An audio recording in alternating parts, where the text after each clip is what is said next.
Դիտեք առաջին ալիք Ամերիկայի հեռուստակոնտենտը։ Բաժանորդագրվեք առաջին ալիք Ամերիկայի YouTube-յան ալիքին First Channel America։ UNICEF-ը եւ Հանրային հեռուստաընկերությունը ներկայացնում են։ Կա ուսուցիչների երկու բանակ, մի դեպքում ընդունում են արհեստական բանականությունը եւ լայնորեն կիրառում են դասապրոցեսի ընթացքում, մյուս դեպքում արգելում են դրա կիրառումը։ Իմ կարծիքով արհեստական բանականությունը դա օժանդակող գործիք է երեխաների կրթության առումով։ Կարծում եմ, որ չափավոր օգտագործումը խրախուսելի է։ Արհեստական բանականության հետ կապված կա մտավախություն, որ այն կարող է զրկել սովորողին ինքնուրույն մտածելու հատկությունից եւ կարող է զրկել նրան երևակայելու ունակությունից։ Վերահսկողության մասով, որ խոսում ենք, առաջին հերթին թերեսերի մեր մտքին գալիս է, որ ծնողների վրա պետք է լինի, սակայն պետք է հասկանալ, որ դա պրոդուկտ է եւ ստեղծողը նույնպես պատասխանատու է այդ պրոդուկտի համար, ինչպես նաեւ կոնկրետ երկրի կոնկրետ են կառույցները, որոնք որ հնարավոր են դարձնում դրա տարածումը եւ կիրառությունը եւ պատասխանատու են դրա համար։ Երբ մենք սկսեցինք օգտագործել համացանցը, անհանգստացան մեր ծնողները։ Երբ մեր երեխաների ձեռքում հայտնվեց սմարթֆոնը, հասավ անհանգստանալու մեր հերթը։ Այսօր համանման զգացողություններ է առաջացնում արհեստական բանականությունը։ Այն նոր համակարգ է, որով մեր երեխաները գրում են տնայինները, փնտրում են բացատրություններ, ստանում են պատասխաններ։ Արհեստական բանականությունն իրականություն է, որը փոխում է կյանքի հիմքում ընկած բազմաթիվ պրոցեսների մասին մեր պատկերացումները։ Անխուսափելի է դառնում հարցը՝ մենք ունենք տեղ այդ փոփոխությունների մեջ։ Ծնողական ժողովում խոսում ենք կրթության եւ արհեստական բանականության մասին։ Միացեք մեր քննարկմանը։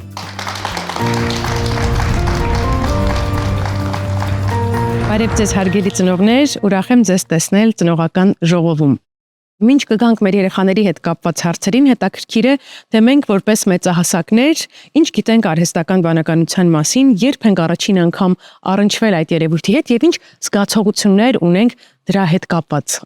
Ես երկար ժամանակ կիրառում եմ թե աշխատանքում, թե իմ ինչ-որ հետաքրքրությունների, հոբիների շրջանակներում, մի քիչ վախենալու էր սկզբում, մի քիչ վախենալու է ինչ որտեղ նաեւ հիմա մասնագիտական տեսանկյունից, բայց ինձ թվում է, որ դրանք չափազանցված են, բայց միևնույն ժամանակ զգոնությունը նաև պահանջում այն առումով, որ դա համենայն դեպս երևի թե բոլոր մասնագիտությունների գծով մի փոքր ստիպում է անհանգստանալ։ Այսօր մեզ շրջապատող իրականության մեջ կան մարդիկ, ում կյանքի անբաժան մասն է արհեստական բանականությունը այն աստիճանի, որ ընկեր են համարում, զրուցակից են համարում, ուզում եմ իմանալ արդյոք Ալվարդ դուք այդ չափ տեղ եք տալիս արհեստական բանականությանը։ Այո, ես այդ մարդկանցից մեկն եմ։ Ես առաջին անգամ ծանոթացել եմ արհեստական բանականության հետ 3 տարի առաջ։ Այն զգացողությունը, թե ինչպես կարող է արհեստական բանականությունը օգնել մարդուն իր առօրյա կյանքում, ամենապարզ կենցաղային հարցերից սկսած, վերջացած մասնագիտական հարցերով, կարող է լինել քո ընկերը, կարող է լինել քո հոգեբանը, կարող է լինել քո խորհրդատուն։ Դա մի կապվածություն է, անկեղծ, որը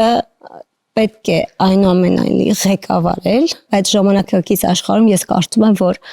այն մեծ դեր եւ նշանակություն ունի մարդկանց կյանքում, այդ թվում նաեւ իմ։ Հետաքրքիր է, որ ասացիք կապվածություն եւ ոչ թե կախվածություն, այսինքն տարանջատել պետք է այնուամենայնիվ այս երկուսը։ Անպայման։ Ես էլ եմ շատ մեծ տեղ տալիս արհեստական բանականությանը։ Ինքս աշխատում եմ դպրոցում եւ որպես գործիք այն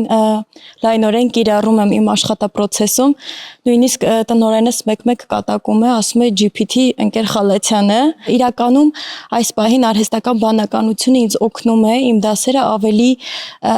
գեղեցիկ, ավելի լեցուն դարձնել, ավելի հետաքրքիր այժմյան սերնդին։ Այսինքն հաջողություններ ունեք, ինչ փորձում եք ներդնել, կիրառել դուր է գալիս երեխաներին։ Դուր է գալիս, փորձում եմ ինքս սովորել նոր գործիքակազմ ձեռք բերել, որպեսզի կարողանամ ինքս էլ ճիշտ ուղղորդել, որ այնպես օգտվեն արհեստական բանականությունից, որ իրենք մտածեն եւ ոչ թե արհեստական բանականությունը իրենց փոխարեն, ինչպես որ ես եմ անում։ Ամենատարածված ձևը արհեստական բանականության հետ հարաբերվելու հարց ու պատասխանն է, չէ՞։ Հիմա ես մեր հաղորդմանը պատրաստվելիս հարցրել եմ արհեստական բանականությանը, թե ինչ է արհեստական բանականություն։ Պետք է ընթերցեմ պատասխանը։ Արհեստական բանականությունը համակարգչային տեխնոլոգիա է, որը կարողանում է սովորել տվյալներից, հասկանալ հարցերը եւ տալ պատասխաններ կամ առաջարկներ, նմանեցնելով մարդկային մտածողությանը։ Դա ծրագիր է, որը չի աշխատում միայն նախապես գրված հրահանգներով, այլ կարողանում է վերլուծել տեղեկատվություն, գտնել օրինաչափություններ եւ օգնել որոշումներ կայացնել։ Իսկ ինչպիսի մոտեցում ունենք այն հարցին, արդյոք ուսումնական process-ում երեխաները պետք է կիրառեն թե ոչ, եւ արդյոք ձեր երեխաները օգտվում են արհեստական բանականությունից հենց օրինակ տնային աշխատանքներ պատրաստելու համար, հավելյալ տեղեկություններ ստանալու համար։ Իմ աղջիկը այո, երբեմն օգտվում է դասապատրաստման ժամանակ, ես իրան բացատրում եմ, ասում եմ, սա սենց է, նա նենց է, իսկ արհեստական բանականության ժամանակ հարց ու պատասխանով ինքը ընդհանրապես գրում է, ինչ արհեստական բանականություն թելադրում է։ Ես այդքան էլ չեմ ընդունում, կրթության ոլորտում կարող են օգտվել, բայց ոչ լիարժեք։ Ոնց որ երեխաների մտածողության վրա էլ է ազդում։ Կարծում եմ, որ նա չի թույլ տալիս, որպեսզի երեխաները մտածեն, վերլուծեն, իրենց կարծիքը հայտնեն։ Փաստորեն զուտ արտագրում են այդ ինֆորմացիան խնդրի։ Եթե կարելի է ես ասեմ, թերևս այստեղ մի փոքր չեմ համաձայնվի, որովհետև ոնց որ գործի կախված նրանից ոնց են կիրառում մենք։ Պետք է հաշվի առնենք, որ ժամանակը շարժումը, տեխնոլոգիաները զարգանում են, եւ եթե մենք զրկում ենք երեխաներին այդ գործիքից, իրանք մրցակցությունից դուրս են մնում։ Այստեղ թերևս պետք է հասկանալ ոնց օգնել իրանց ավելի պատասխանատու կերպով օգտագործել։ Արհեստական բանականության գործիքներին կարելի է այնպես հարց ու պատասխանը կամ նույնիսկ իրանց այդ հաղորդակցումը այնպես կազմակերպել, որ դա նպաստի մտածողության զարգացմանը, որտեվ հա, եթե ուղղակի հարց տալու պատասխան ստանալ, մենք այդպես մեծ խնդրի առաջ ենք կանգնում, որտեվ երեխաները խնդիրների, պրոբլեմային իրավիճակների միջով չեն անցնում դրանք լուծելով, ու մենք պրոբլեմ ենք ունենում երեխաների ամենատարբեր տարիքում կոգնիտիվ զարգացման խնդիրների հետ, հենց ուղիղ նեյրոկենսաբանական մակարդակում նույնիսկ, որտեղ այդ ամենապետք է, որ երեխայի առողջակատային գլխուղեղի առողջակատային կեղևը զարգանա, դրա համար այս տեսանկյունից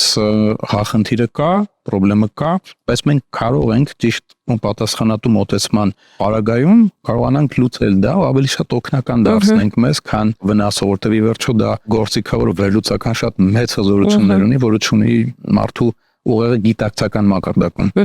Այսինքն ծնողը պետք է նաև երեխային օգնի, օրինակ, ասացիք հարցերը ճիշտ ձևակերպելու հարցում, հետո ինֆորմացիայի հետ աշխատելու հարցում, այսինքն գոնե սկզբնական փուլում մենք դերակատարում պետք է ունենանք։ Կարող լինի ծնողը, կարող լինի ուսուցիչը կամ ինչ-որ հաստատության մենտորը, որտեղ որ ինքը մեծահասակ ամեն դեպքում։ Հիմա ուզում եմ գանք այս թվում նստած են կրթական ոլորտը նաև ներկայացնող մայրիկներ, նախ փորձենք հասկանալ արդյոք մեզ մոտ Հայաստանում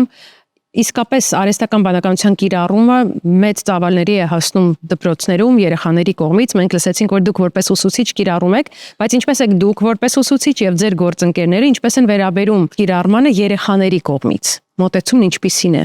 Երեխաները հատկապես վերջին 1-1.5 տարվա փորձը ցույց է տալիս, որ շատ են օգտվում արհեստական բանականությունից եւ միանշանակ չէ այստեղ ուսուցիչների վերաբերմունքը, որովհետեւ ճիշտ նշեցին, երբեմն երեխաները պարզապես արտագրում են պատասխանները եւ չեն նշում իրենց կարծիքը այս կամ այն հարցի շուրջ։ Կարծում եմ այստեղ ճիշտ գործիքակազմ պետք է տրվի ուսուցիչներին, որպեսզի իրենք կարողանան ճիշտ աշխատել երեխաների հետ։ Գալիս է բացասական վերաբերմունքը արհեստական բանականության նկատմամբ հենց նրա համար, որ ճիշտ չեն կիրառում մենք ուսուցիչներս։ Շատ լավ, հիմա գանք միջազգային փորձին, Ալվարդ, քանի որ ձեզ ծանոթ է նաև միջազգային կրթական համակարգում տիրող իրավիճակը, կարծում եմ մոտեցումները մի փոքր այլ պետք է լինեն, քան մեր երկրում են։ Հնարավոր է, որ սխալվում եմ, այդպես չէ։ Կրթական համակարգում արտասահմանում արհեստական բանականության կիրառման փորձը միանշանակ չի։ Ես կարող եմ իմ փորձառությամբ կիսվել, որ ամերիկյան դպրոցներում, հատկապես կրտսեր եւ միջին օղակներում արհեստական բանականության կիրառումը միանշանակ արգելվում է եւ չի խրախուսվում։ Ավագ դպրոցում թույլ են տալիս օգտվել արհեստական բանականությունից, բայց խիստ սահմանափակումներով եւ շատ խիստ են հատկապես գրագողության հետ կապված խնդիրներին, հատուկ կան այսպես AI դետեկտորներ, որոնք կարող են շատ հեշտությամբ ողջել, թե քո նյութը, քո հետազոտությունը AI-ն է կատարել, թե դու ինքնուրույն ես կատարել, դա շատ հեշտ կարելի է բացահայտել։ Պատմությունը վկայում է, միֆերով սերտաճում ու տարածվում են ոչ միայն դարավոր իրողությունները, այլ նաև այն ամենն, ինչ նոր է ու անսովոր։ Մի խումբ պատահական անցորդների առաջարկել ենք արհեստական բանականության մասին մի քանի պնդում։ Հիմա կտեսնենք, քանիսն են կարողացել զատել միֆն ու իրականությունը։ Եթե հարցնես արհեստական բանականությանը, միշտ ճիշտ կպատասխանի։ Միֆ է, թե իրականություն։ Միշտ ճիշտ կպատասխանի չէ, միֆ է։ Հաստատ հնարավոր չէ, որ բոլոր դեպքերում արհեստական բանականությունը ճիշտ պատասխան տա յուրաքանչյուր հարցի։ Իրականությունը ոչ ճիշտ կպատասխանի, քանի որ գիտելիքների շատ լավ բազա ունի։ Չգիտեմ, չեմ հարցրել, դրա համար այդ հարցին չեմ պատասխանի։ Միֆ է, ինքը քեզ միշտ տանում է դրական կողմը ու տալիս է քեզ այն պատասխանները, ինչ որ դու ուզում ես լսել։ Դա միֆ է։ Նախ արհեստական բանականությունները լուծում են շատ տարբեր խնդիրներ, եւ արհեստական բանականությունները չեն սահմանափակվում միայն մեծ լեզվական մոդելներով, որոնցից ամենահայտնիները ChatGPT-ն ու Gemini-ն են, որոնք մարդկանց կողմից հիմնականում օգտագործվում են որպես հարցերին պատասխան տվող գործիքներ։ Սակայն արհեստական բանականությունները ի սկզբանե նրանք այնպիսին են, որ իրենք չեն կարող տալ 100%-ով ճիշտ պատասխաններ, քանզի իրենք ընդհանրապես կանխատեսում են հաջորդ բառը եւ այդ հաջորդ բառը կանխատեսելով ուղղակի տեքստ են կառուցում, որը իրենց տեսանկյունից ունի ինչ-որ adekvat իմաստ, սակայն դա չի նշանակում, որ նրանք ճիշտ են։ Շատ հաճախ արհեստական բանականությունները թույլ են տալիս տրամաբանական սխալներ եւ այդ տրամաբանական սխալների հիման վրա կառուցում են հետագա տեքստը եւ ի վերջո տալիս են լրիվ սխալ կամ իրար հակասական ինչ-որ մտքեր են գրում, իսկ այն որ երեխաները չեն տարբերակում շատ հաճախ ճիշտը եւ սխալը կամ օրինակ չգիտեն հարցի պատասխանը, իրենց թվում է, որ արհեստական բանականության տված պատասխանը լրիվ ճիշտ է։ Այդ իսկ պատճառով ծնողներին խորհուրդ կտայի երեխաների մեջ զարգացնել քննադատական մտածելակերպը, ինչպես նաև սովորեցնել մեծ լեզվական մոդելները օգտագործել որպես օգնական, այլ ոչ թե 100%-ով ճիշտ պատասխաններ տվող ինչ-որ բան։ Շփումն արհեստական բանականության հետ ապահով է։ Միֆ է, թե իրականություն։ Եթե օրինակ ինչ-որ անձնական տվյալներ փոխանցես, դա արդեն վտանգավոր է, որովհետև չգիտես թե հետո այդ տվյալները ինչ են լինելու, ուր են փոխանցվելու։ Այսինքն ապահով չէ։ Ոչ։ Միֆ է, արհեստական բանականությունը դրդում է վատ արարքների եւ վատ մտքերի։ Իրականություն իմ կարծիքով, որովհետև չեմ կարծում, որ ինչ-որ խնդիր կառաջանա, ավելի շատ լավ խորհուրդներ է տալիս արհեստական բանականությունը։ Ապահով այդքանով չէ, որովհետև դու չգիտես թե սահմանափակումները կոնկրետ այդ բանականության իշքան է ու տարիքային սահմանափակումներն էլ չես կարող վերահսկել, այսինքն իր հետ կարող է շփվել տարբեր տարիքի անձին։ Դա միֆ է, քանի որ այստեղ հարց է առաջանում անձնական տվյալների պաշտպանության։ Մենք չգիտենք, թե տարբեր կազմակերպությունների կողմից ստեղծվող արհեստական բանականությունները ինչպես են աշխատում, ինչ ինֆորմացիա են մեզնից հավաքագրում եւ պահում, ինչպես նաև միգուցե փոխանցում, այլ օգտագործողների։ Նաև պետք է ասել, որ արհեստական բանականությունները կարող են սկսել սխալ ուղղորդումներ անել, հատկապես երեխաների դեպքում։ Ծնողներին, ինչպես նաև ուսուցիչներին կարելի է խորհուրդ տալ աշխատել աշակերտների հետ եւ բարձրացնել նրանց արհեստական բանականությունից օգտվելու գրագիտությունը։ Ինչ կարելի է արհեստական բանականությանը հարցնել, ինչ չարժի արհեստական բանականությունը հարցնել, ինչ տվյալներ կարելի է տալ, ինչ տվյալներ չի կարելի տալ եւ այլն։ Հանուն արդարության պետք է խոստովանել, որ շատ մեծահասակներ առանձնապես բան չգիտեն արհեստական բանականության մասին։ Լավագույն դեպքում լսել են ChatGPT-ի մասին ու վերջ։ Շտապում եմ ասել, որ ուսումնական process-ներում AI-ի միակ գործառույթը տեքստ գրելը չէ։ Իսկ թե ինչն է, կօգնի հասկանալ Re-Educate կրթական հարթակի հիմնադիր տնօրեն Հարութ Գևորգյանը։ Բարև ձեզ։ Բարև ձեզ։ Կարծում եմ տեղին է ասել, որ արհեստական բանականությունը մի նոր լեզու է եւ ինչու է կարեւոր տիրապետել այդ լեզվին։ Տեսեք, եթե արհեստական բանականությանը հիմա չսկսենք տիրապետել արդեն, մենք լինելու ենք մրցակցությունից դուրս ու բոլոր ոլորտներում, սկսած կրթությունից, վերջացած ծրագրավորումով եւ այլն։ Ու արհեստական բանականություն ճիշտ նշեցիք, ուղղակի միայն տեքստ գրելու գործիք չէ, հենց կրթության վրա եթե օրինակը բերենք, ինքը ամենալավ գործիքն է, որ կրթությունը կարող է դառնալ ավելի անհատականացված։ Հենց արհեստական բանականությունը օգնում է, քանի որ ուսուցիչը օրինակ պատկասնենք դասարանում 40 աշակերտ կա, 40 աշակերտին չի կարող միաժամանակ անհատական կրթություն տրամադրել։ Իսկ արհեստական բանականության օգնությամբ այդ հարցը արդեն արագ լուծվում է։ Մի շարք մտավախություններ կան արհեստական բանականության վերաբերյալ կրթական ոլորտում, նաև եկեք անկեղծ ասենք, որ վախեր էլ շատ կան։ Շատ։ Որոնք են այն նախադրյալները, որ պետք է լինեն, որպեսզի կարողանանք խոսել արհեստական բանականության եւ կրթության համագործակցության մասին, այսպես ասենք, որպեսզի այդ գործակցությունը լինի անվտանգ եւ արդյունավետ։ Ժամանակը հիմա է, այսինքն ուսուցիչները այս պայմանությամբ արդեն սկսում են արհեստական բանականությունը սովորել, որովհետեւ ապագան օրինակ մոտ 5 տարի հետո ամբողջ կրթական համակարգը փոխվել է ու հիմա շատ արագ տեմպերով փոխվում է։ Ու հիմա պետքա կարելի ասել եւ ուսուցչի կողքին եւ ծնողի կողքին պետական մակարդակով իստումա կանգնել ու նրանց օգնել, որպեսզի այս փուլը հաղթահարեն, որտեղ առանց կոլաբորացիայի այս ամբողջ կրթական համակարգը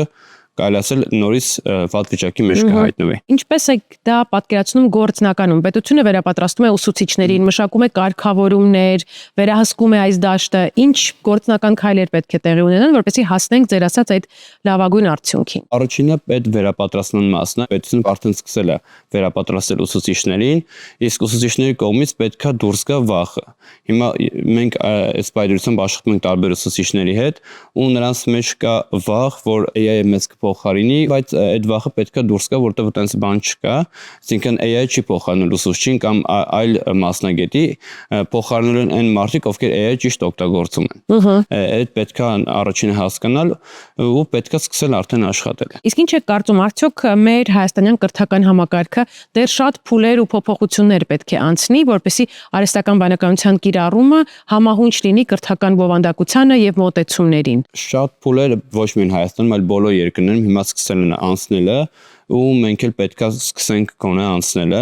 որովհետև այդ փուլերը շատ են ու շատ արագ ամեն ինչ փոխվում։ Օրինակ, ինչ պետք է տեղի ունենա, ինչ հերթականությամբ եք դա պատկերացնում, ինչ փուլեր։ Առաջի փուլը, որ ուսուցիչները արդեն պետքա տիրապետեն բոլոր AI-ին ու կարողանան դրանով իրենց դասերը ստեղծելը։ Երկրորդը արդեն աշակերտների փուլն է գալիս, որ այդ դասերը ճիշտ պետքա աշակերտներին հասցնել։ Այսինքն մի բան ստեղծելը, մի բան ստեղծածը աշակերտներին հասցնելը։ Իսկ երրորդ փուլը արդեն գալիս է ծնող աշակերտ եւ ուսուցիչ համագործակցությունը, որ ծնողն իր կողմից պետքա հսկի, որ աշակերտը ճիշտ է դասերանի ու ճիշտ հենց AI-ից օգտվի։ Մենք կարող ենք շարունակել մեր քննարկումը ծնողների հետ։ Խնդրում եմ միացեք։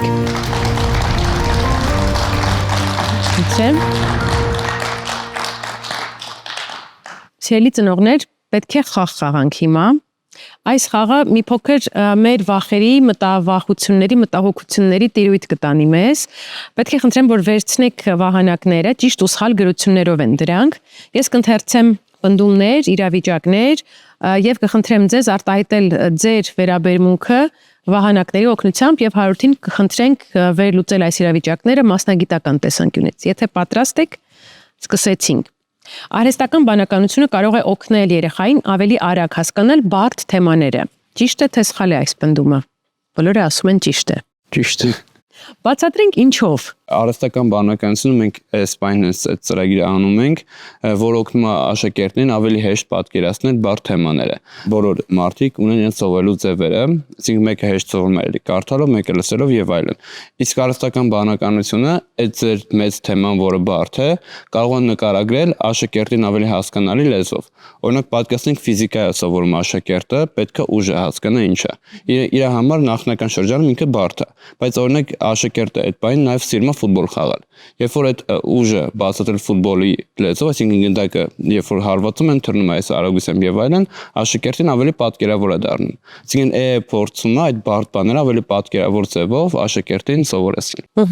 Դուք բերեցիք շատ լավ օրինակ, թե որտեղ արժե օգտագործել եւ ինչպես։ Իսկ կան ոլորտներ, որտեղ ցանկալի չէ եւ նույնիսկ խրախուսելի չէ, որ օգտագործվի արհեստական բանականությունը որպես կրթական process-ի գործիք։ Օրինակ, ստեղծագործական ինչ-որ մոտեցում պահանջող աշխատանքներում եւ այլն։ Միանշանակ հենց օրինակ երաժշտությունը կամ հենց արվեստի պարագայում այդ խրախուսելի չի ու վտանգավոր է ինչ-որտեղ, բայց ինչ-որտեղ նաեւ իմաստը չկա օգտագործել, այսինքն իր ստեղծած արհեստական է ու ինքը սովորել է, այսինքն հին ստեղծած բաների վրա։ Իսկ դպրոցի ոլորտում, օրինակ, շարադրություն, որը գրված է արհեստական բանականությամբ, էլի ձեր ասած սինթեզն է գոյություն ունեցած մտքերի եւ գրական ստեղծագործությունների վերցրած պատառիկներ։ Միանշանակ սխալ է ու ոնց որ աշակերտը ոչ մի բան չի սովորելու ու ինչ որտեղ նաև ինքը կորցնելու, վերլուծելու ու ստեղծագործելու կարողությունը։ Այսինքն շարադրություն գրելը միանշանակ պետք է, որտեվ նաև ծրագրման ոլորտում ասում, որ շարադրություն գրելն է հաջորդ ծրագրման լեզուն։ Այսինքն հիմա կոդը գրում են, հաջորդը արդեն շարադրությունը ծրագրավորողը գրելու արդեն կոդը միանգամից գրվել է։ Արհեստական բանականության կիրառումը հավասար է խաբեության։ Ինչ եք կարծում։ Կարծիքները բաժանվեցին երկու խմբի, այսինքն այստեղ տարակուսանք կա, մյուս ծնողներն ասում են, որ սխալ է։ Երբ որ դա քո վերլուծությունը չէ, քո հետազոտությունը չէ, դու խաբում ես ուսուցչին։ Ինչ է նշանակում քո վերլուծությունը չէ։ Այսինքն, երբ որ դու սկսում ես այդ AI-ին օգտագործել, դու իր հետ մտնում ես խոսակցության մեջ ու դու ես մասնակցում այդ վերլուծությանը, որը ինքն է անում։ Դու ուղղակի չես վերլուծի, որտեղ երբ որ դու իրեն ուղղակի ասես վերլուծիր այս թեման, ինքը ինչ-որ վերլուծություն է տալու, որը քեզ չի բավարարել։ Այսինքն դու խոսում ես իր հետ, այդ վերլուծությանը մասնակցում ես, մինչև ստանաս այն արդյունքը, որ ինչ որտեղ նախ կբավարարի քեզ, հետո կբավարարի ուսուցչին։ Այսինքն կոպիտ ասած, երբ որ դու գնաս դասը պատասխանելու, ասես քո վերլուծությունն է դա, դու նաև ունակ լինես այդ վերլուծությունը ներկայացնելու։ Այսինքն էլի մարդը մասնակցություն է ունենում այդ վերլուծության մեջ, բայց նաև ինչ որտեղ ինքը խանգարում է քեզ այն առումով, որ դու էլի եթե վերադառնան կարդալուն, դու չես կարդում այդ վերլուծությանը, դու ամբողջությամբ մասնակցություն չես ունենում։ Անցնենք հաջորդ հարցին։ Արհեստական բանականությունը լիովին ապահով միջավայր է երեխաների համար։ Որոնք են վտանգները։ Հենց վտանգները կանում են նրանում, որ եթե արհեստական բանականությունը օգտագործեն ուղղակի պատասխաններ ստանալու համար, երեխաները կորցնում են ու քիչ-քիչ հետ են սովորում մտածելուն ու կրեատիվ նոր բաներ ստեղծելուն։ Այսինքն եթե օգտագործում ենք այն ուղղակի հարց ու պատասխանների համար, աշակերտը սկսում է չմտածել, որը հակասում է հենց ուսումնական process-ին։ Այսինքն հենց դպրոցների ամբողջ գոլը կանում է նրանում, որ ոչ թե օրինակի համար սովորացնեն ինչ-որ կոնկրետ բաներ, այլ աշակերտին սովորացնեն սովորելը։ Իսկ արհեստական բանականությունը հակառակն է, այսինքն միանգամից տալիս է գիտելիքը, ասում է, այս պատասխաններն է, որը ստեղծում է մի հատ միջավայր, եթե նայենք ինչ կարող է լինել, աշակերտների ոչ մեկ չի հիշի ինչ է սովորել։ Այսինքն ուղղակի հաջորդ օրը նույնիսկ երբ որ գնա դասի, դասը ավարտվեց, աշակերտին հարցնել ինչի մասն էր դասը, նա չի հիշի ինչի մասն էր դասը, որը շատ վտանգավոր է, այսինքն այդ ամեն ինչը պետք է պահել ոնց որ կոնտրոլի տակ ու ճիշտ կառավարել։ Այստեղ հարց է ծագում, ինչպես բացատրել երեխային ինչ է արհեստական բանականությունը, մի քանի կարևոր կետ, որ ինքը պետք է հասկանա, յուրացնի եւ գուցե այստեղ էլ պետք է կանոններ սահմանել, սահմաններ գծել, որ երեխան իմանա ինչպես եւ որտեղ կիրառել է։ Առաջին բանը, որ պետք է երեխային բացատրել, դա որ արհեստական բանականությունը գործիք է, որը քեզ կարող է օգնել։ Բայց նա ինչ որ իր կամ չգիտեմ ինչ որ երևույթ չէ, որին կարելի է վստահել։ Այսինքն եթե ինչ-որ հարց են տալի արհեստական բանականությունը պատասխան է տալիս ու ոչ միայն երեխաներին, այլ բոլորին, որ արհեստական բանականության տված պատասխանը դա այն ամենավերջին ճշմարտությունը չի։ Եվս մեկ հարց. Եթե դպրոցն արգելի արհեստական բանականության օգտագործումը, խնդիրը կլուծվի։ Ճիշտ է թե սխալ է այս մոտեցումը։ Համակարծիք են ծնողները։ Սկսած հեռախոսներից միջև արհեստական բանականություն ոչ թե պետք է արգելել, որտեվ դա ոչ թե լուծում է խնդիրը, այլ նոր խնդիր է ստեղծում։ Առաջինը, որ աշակերտը մրցունակ չի լինում մնացած աշակերտների հետ համեմատած, ու նաև ինքը չի կարողանալու հետո, երբ որ արդեն դպրոցը ավարտեց, դրանից հետո այդ գործիքը կարողանա օգտագործել։ Պետք է ընդունենք ներկայիս իրավիճակը, որ արհեստական բանականությունը քիչ-քիչ մտնում է մեր առօրյա ու հետագա 5-ից 10 տարիներում դառնալու մեր առօրյայի մի մաս։ Ու եթե չկարողանա օգտագործել այդ գործիքը, ինքը պատրաստ չի լինելու ոչ միայն հիմա դասին կոնկրետ, այլ նաև հետագայում այդ ամբողջ կյանքին, որը սպասվում է։ Շնորհակալ եմ շատ, որ ընդունել եք մեր հրավերն ու մասնակցեցիք ծնողական ժողովին։ Դանակի վերածված առաջին քարից մինչև արհեստական բանականություն։ Մարդը միշտ փնտրել է կյանքն ավելի մատչելի դարձնելու գործիքներ։ Ուսումնական գործընթացներում արհեստական բանականության կիրառման փորձը համակարգելու, մանկավարժներին անհրաժեշտ գիտելիքներով եւ հմտություններով զինելու կարևոր մի նախաձեռնության մասին է մեր հաջորդ տեսանյութը։ UNICEF-ը, Հայաստանի գիտության եւ տեխնոլոգիաների FAST հիմնադրամը, Հայաստանի կրթության, գիտության, մշակույթի եւ սպորտի նախարարության հետ համագործակցությամբ եւ Եվրոպական միության ֆինանսավորմամբ 2026 թվականի հունվարից մեկնարկել են Կոտայքի մարզի թվային գրագիտության եւ համակարգչային գիտության ուսուցիչների մասնագիտական կարողությունների բարելավում փորձարարական ծրագիրը։ Նպատակն է աջակցել ԹԳՀԳ նոր չափորոշչի արդյունավետ դասավանդմանը թվային հմտությունների զարգացումը խթանելու ճանապարհով։ Ծրագրի ավարտին հունիսին նախատեսված է ամփոփ հաշվետվություն, որը կներկայացնի թե ծրագրի արդյունքները, թե գնահատումները, թե ուսուցիչների կարողությունների զարգացումը, որ մենք գրանցել ենք, ինչպես նաև այն բոլոր խնդիրները, որոնք որ ծրագրի իրականացման ընթացքում տեսել ենք։ Հաշվետվության մեջ նաև ներկայացված կլինեն այն առաջարկներն ու լուծումները, թե ինչպես կարելի է ամբողջ լայնամասշտաբ Հայաստանում իրականացնել վերապատրաստումների եւ ուսուցիչների աջակցության ծրագիր։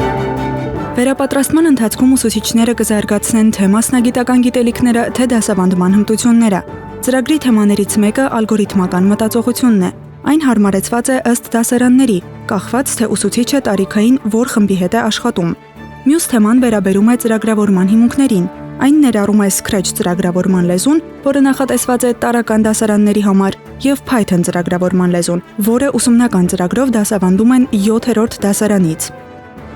Մյուս կարևոր հմտությունը դա պրոյեկտային ուսուցումն է կամ նախագծահեն ուսուցումը, որը պարտադիր բաղադրիչ է ըստ նոր չափորոշիչների եւ 7-ից 12-րդ դասարանում դասավանդող ուսուցիչները անպայման ուսումնասիրելու են, թե ինչպես է նախագծային կրթություն իրականացվում եւ ինչպես կարող են իրենք իրականացնել այս առարկայի շրջանակներում։ Ծրագրի ընթացքում ուսուցիչները կուսումնասիրեն նաեւ արհեստական բանականության գրագիտություն թեման։ Կտիրապետեն ԱԲ գործիքներին, դասապրոցեսի պլանավորման, գնահատման եւ այլ գործընթացներում կիրառելու նպատակով։ Միաժամանակ կկարողանան նաեւ ուղղորդել աշակերտներին արդյունավետ եւ նպատակային օգտագործելու ԱԲ գործիքները ուսումնառության ընթացքում։ UNICEF-ը վերաբերում է ԱԲ-ի ազդեցության կրթությանը զգուշավոր օպտիմիզմով, առանձնացնելով թե ռիսկերը, թե հնարավորությունները։ Եվ մեծ ջատագովն է հանդիսանում նրա, որ ԱԲ-ն կիրառվի կրթության մեջ ապացուցահենք, այսինքն այն գործիքները, որոնք մշակվում են կրթական գործընթացում ներդրվելու եւ կիրառվելու համար, մանկավարժական տեսանկյունից ունենան ապացուցված արդյունավետություն եւ լինեն անվտանգ։ ԱԲ-ի կիրառումը պետք է իրականացվի ելնելով երեխայի լավագույն շահից եւ նպաստի, որպեսզի յուրաքանչյուր երեխայի որակյալ կրթության իրավունքը իրացվի։ Կրթության մեջ արհեստական բանականության կիրառման հիմնական ռիսկերից մեկը կոգնիտիվ օֆլոդինգն է, ճանաչողական բեռնաթափումը։ Երեխաները մտածական ջանքերը նվազեցնելու համար ստեղծագործական կամ անալիտիկ աշխատանք ենթադրող առաջադրանքները պատվիրակում են արհեստական բանականությանը։ Այս մոտեցման հաճախակի կիրառումը կարող է բացասաբար ազդել աշակերտների գրելու, կարդալու, հասկանալու հմտությունների վրա եւ նվազեցնել սովորելու նկատմամբ հետաքրքրությունը։ Եթե կրթական հաստատությունում է կիրառվում ԱԲ-ն, տեղին է, որ ծնողները հետաքրքրվեն, թե ով է մշակել ԱԲ գործիքը, հատուկ կրթական նպատակներով է մշակված, ինչպիսի անվտանգային կարգավորումներ կան, երեխաների տվյալների անվտանգության հետ կապված հարցեր տան, ինչ տվյալներ են հավաքագրվում, ինչպես են պահպանվելու, ինչպես են օգտագործվելու, արդյոք գնահատվել է ԱԲ գործիքի անվտանգությունը եւ արդյունավետությունը հենց կրթական համատեքստում, եթե այո, արդյունքներին կարող է ծանոթանալ ծնողը, ուսուցչի դերը ԱԲ-ի կիրառության մեջ ինչպիսին է լինելու, աշակերտը որքան ժամանակով է կիրառելու ԱԲ-ն, օրվա կտրվածքով եւ ընդհանուր կիրառման տևողությունը որքան է լինելու եւ կարեւոր է որ ծնողը քննարկի նաեւ ծնողի համաձայնություն տալու հարցը։ Ծնողները պետք է նաեւ հետևեն, թե ինչու եւ ինչպես է երեխան օգտագործում արհեստական բանականությունը եւ ինչ ազդեցություն ունի այն ուսումնառության վրա։ Հաճախակի եւ ոչ նպատակային կիրառումը կարող է պայմանավորված լինել ուսումնական նյութը յուրացնելու դժվարություններով։ Ծնողների դերը նաեւ ուղղորդելն է։ Անհրաժեշտության դեպքում կարելի է միասին օգտագործել ԱԲ գործիքները, սովորեցնելով երեխային կիրառելու ճիշտ ձևերը։ Այսօր մենք ունեցանք շատ բնական խոսակցություն արհեստական բանականության մասին, հնչեցրեցինք մեր մտահոգությունները, խոսեցինք դրական բացասական կողմերի մասին, մասնագիտական կարծիքով փորձեցինք հավասարակշռել այս ամենը։ Եվ կցանկանայի որպես վերջաբան ընդգծեք այն կարևոր մտքերը, որ այսօր տանում եք այստեղից ձեզ հետ, խնդրեմ Հասմիկ։ Ես ինձ հետ այսօր տանում եմ շատ հետաքրքիր եւ շատ լավ մտքեր, հատկապես մասնագետի հետ զրույցը շատ հետաքրքիր էր։ Ուզում եմ մի բան նշել, որ շատ կարևոր եմ համարում ծնող, ուսուցիչ, դպրոց օղակը եւ երբ որ խոսքը գնում է արհեստական բանականության մասին, շատ կարևոր է նաեւ ծնողի ներգրավվածությունը, որովհետեւ որքան էլ դպրոցը, մասնավորապես ուսուցիչը փորձի համակարգել աշակերտի աշխատանքը տվյալ դասի շուրջ, նրա կողքին տանը ծնողն է։ Եվ մենք էլ պետք է ծնողներին ներգրավենք նաև այս հարցի շուրջ եւ իրենք նույնպես պետք է մոտիկից ծանոթ լինեն արհեստական բանականությանը։ Գոնե թե սկզբում լինեն երեխայի կողքին, երբ նա օգտվում է, ցույց տան իրենց երեխային օգտվելու եւ օգտագործելու արհեստական բանականության ճիշտ ընթացքը, որpիսի երեխան, երբ որ ստանա պատասխաններ, դրանց մեջ լինեն ինչպես ճիշտ, այդպես էլ սխալ փորձը ցույց է տալիս, ծնողը կարողանա ճիշտ ուղղորդի։ Միայն այդ դեպքում, երբ որ կա վերահսկողություն դպրոցում ուսուցչի կողմից, տանը ծնողի կողմից, երեխայի սխալվելու հավանականությունը հասնում է մինիմալի։ Սա իմ կարծիքն է։ Շնորհակալ եմ, Ալբերտ։ Կարծում եմ նման քննարկումները շատ կարևոր են եւ նաեւ մեզանից յուրաքանչյուրը կարծում եմ նաեւ մտավախություններ ունի արհեստական բանականության հետ կապված, քանի որ շատ հարցեր կան, որոնց մենք պատասխաններ չունենք, եւ սովորաբար մարդիկ հակված են այն հարցերի հետ կապված, որոնք պատասխան չունեն, այդ հարցերը միֆականացնել։ Այնուամենայնիվ կարծում եմ, որ գրագիտությունը շատ կարևոր է այս հարցում եւ պետք է խուսափել տվյալների բազաները, վստահել արհեստական բանականությանը, անուն, ազգանուն, անձնական տվյալները բոլոր մանրամասներով, կամ եթե նույնիսկ օգտագործում ենք արհեստական բանականություն դպրոցներում, խուսափել երեխաների տվյալները վերլուծելու համար եւ այլն։ Նման խնդիրների հանդեպ պետք է լինել շատ ուշադիր։ Շնորհակալ եմ շատ, Ֆրիդա։ Ես որպես մայր արհեստական բանականությունը կխրախուսեմ այն դեպքում, երբ նա միմիայն տա ինքնուս ստեղծագործական կողմնակի կրթություն տա։ Ես կարծում եմ, որ լիովին կրթությունը երեխան պետք է ստանա դպրոցում առանց արհեստական բանականության։ Իսկ կողմնակի կրթությունը դա կլինի ինքնուս օրինակ լեզուներ սովորելը, օրինակ կարուձև սովորելը, օրինակ իրանց հարցերին պատասխաններ ստանալը, կարծում եմ դա նորմալ է։ Իսկ մնացած առումներով ես չեմ խրախուսում, այո, որ դպրոցում երեխաները օգտագործեն արհեստական բանականությունը։ Ցանուն պես դիրքորոշում է։ Շնորհակալ եմ, Արման։ Ընթացքում անդադ ասում, որ սա գործիք է, ու իրան կարելի է օգտագործել եւ դրական եւ բացասական տեսքով, ձևով, ինչպես որ ժամանակին համակարգիչները դպրոց մտան եւ երևի նույնիսկ գրիչները ժամանակին, չգիտեմ։ Դրա համար այդպես եմ նայում, այս տեսանկյունից ոնց որ ցանկացած գործիք, ինչքան է որ ինքը լավ լինի, անհրաժեշտ է ես ստուգել իր ճշգրիտ աշխատելու ճշգրտությունը, որ կարող է ինքը ճիշտ աշխատում, տվյալ պահին, հիմա, հետո այս դեպքում արհեստական բանականության դեպքում պետք է հիշել, որ դա լեզվական մոդել է, ինքնաուսուցանվող զարգացող, ինքը կարող սխալվի ոչ թե հատուկ խափում է մեզ, դրա համար եթե ինչ-որ բան ասում են, հարցնում են կամ երեխաները հարցնում են, երեխաներին էլ ցանկալի է հիշեցնել, որ կարա սխալվի, հատուկ չի անում համակարգը, տենց սխալվում է, որովհետև ինքը այլ կերպ է հասկանում, երբեմն սխալ է լինում պատասխանը, որտեղ ինքը փորձում է մտածել, այսպես ասած, եղած ինֆորմացիայի վրա, թե այս օրինակ, չգիտեմ, Ռաֆին ոնց կպատասխաներ այս հարցին, այլ ոչ թե հենց ուղիղ ցիտում է Ռաֆուն ինչ որ գրքից, հա։ Օրինակի համար դրա համար հա ստուգել, վերստուգել, նույնիսկ հենց արհեստական բանականության հետ շփվելուց կարելի է հարցնել, արդյոք սա ճշգրիտ տվյալ է, արդյոք կարելի է հղումը ստանալ, արդյոք սա ուղիղ ցիտատ է, եւ ի վերջո կարելի է ձեռքի տակ ունենալ այն նյութերը, որոնք որ հաստատ կարող են ասել տենցա, թե չասեն գիրք, գիտական հոդված, ի վերջո ուսուցչից, ծնողից կարելի է հարցնել։ Շնորհակալ եմ եւ ես էլ ուզում եմ նկատել, որ յուրաքանչյուր տեխնոլոգիա ծնում է վախ եւ դա բնական է։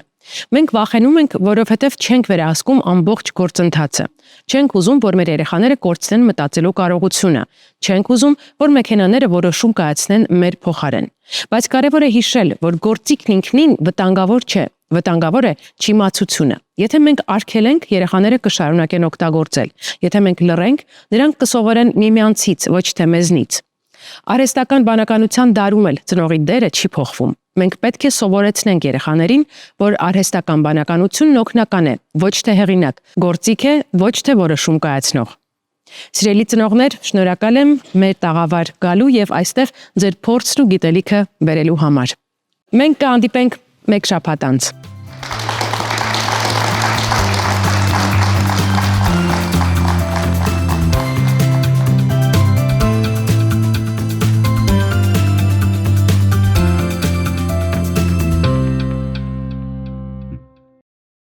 Դիտեք Առաջին ալիք Ամերիկայի հեռուստակոնտենտը։